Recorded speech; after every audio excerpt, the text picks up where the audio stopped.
Hello, എല്ലാവർക്കും right വൈബ്സിലേക്ക് സ്വാഗതം. നമ്മളിന്ന് കൊട്ടിയൂർ വൈശാഖ മഹോത്സവത്തിനാണ് പോകുന്നത്. കൊട്ടിയൂർ വൈശാഖ മഹോത്സവത്തിനെ പറ്റി കുറേ പറയാനുണ്ട്. എന്താഗ്രഹം മനസ്സിൽ ഉറപ്പിച്ചാണ് നമ്മൾ കൊട്ടിയൂർ വൈശാഖ മഹോത്സവത്തിന് പോകുന്നത്. ഈ ആഗ്രഹം നിറവേറുന്നാണ് പറയുന്നത്.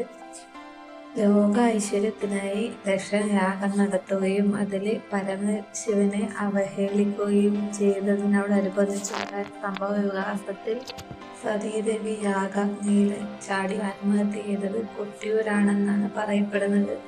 നമ്മളങ്ങനെ കൊട്ടിയൂരെത്തി. തിരക്കുണ്ടോ എന്ന് ചോദിച്ചാൽ തിരക്കുണ്ട്, തിരക്കില്ല എന്ന് ചോദിച്ചാൽ തിരക്കില്ല എന്ന് പറയുന്ന അവസ്ഥയാണ്. നമ്മള് ഫസ്റ്റ് തന്നെ പോയപാട് ക്യൂ നിന്നിട്ട് ക്ഷേത്രത്തിനുള്ളിൽ ദർശനത്തിന് ക്യൂ നിൽക്കുക ചെയ്തത്. പക്ഷെ അവിടെ നിന്ന സമയത്ത് ആളെല്ലാം കണ്ടപ്പോൾ വേഗം ഒന്നും നീങ്ങൂല, നല്ല തിരക്കായിരിക്കും, ഇപ്പൊന്നും കഴിയൂല എന്ന് വിചാരിച്ചിട്ടുണ്ടെങ്കിലും വേഗം ക്യൂ നീങ്ങുന്നുണ്ടെങ്കിലും അവിടെ വീഡിയോ അതിലൂടെ ആളുകൊണ്ട് വീഡിയോ നടത്തില്ല. നമ്മള് ദർശനം കഴിഞ്ഞു. 3 പ്രാവശ്യം യാഗാഗ്നി ചുട്ടണ്ടിട്ട് ഇങ്ങനെ പോവാണ്. ഐശ്വര്യന് വെള്ളം കണ്ടതിൻ്റെ സന്തോഷത്തിലാണ്. ആരും പിടിച്ചിട്ട് നിൽക്കണമെന്നില്ല. അങ്ങനെ 3 പ്രാവശ്യം ചുറ്റി കുറച്ച് സമയം അവിടെ സ്പെൻഡ് ചെയ്തിട്ട് അവിടെ ഇരുന്ന് അവിടെ നിന്ന് കുറച്ച് സമയം ഫോട്ടോസ് എല്ലാം എടുത്ത് പിന്നെ ആനനെ കാണുമെന്ന് പറഞ്ഞിട്ട് എല്ലാവരും അവിടത്തേക്ക് പോയി.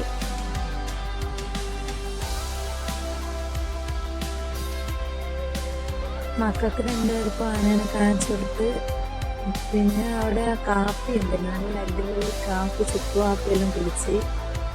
ഐശ്വര്യന് ആനേനെ കണ്ടിട്ടൊന്നും പറയണ്ട, അതിന് കൊണ്ടുകൈ എടുക്കണമെന്നും പറ്റ് ഭയങ്കര പ്രശ്നേനും.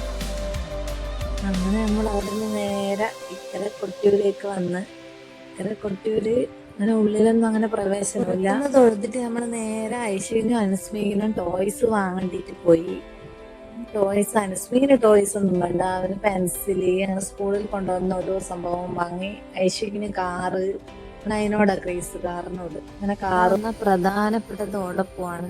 ഞാൻ ഓടപ്പ് നോക്കി, സിന്ദൂരം, അവിടെ സംഭവം ഉണ്ടായിരുന്നു കാണാൻ. ഓടപ്പെല്ലാം വാങ്ങി നേരെ വീട്ടിലേക്ക് വന്നു.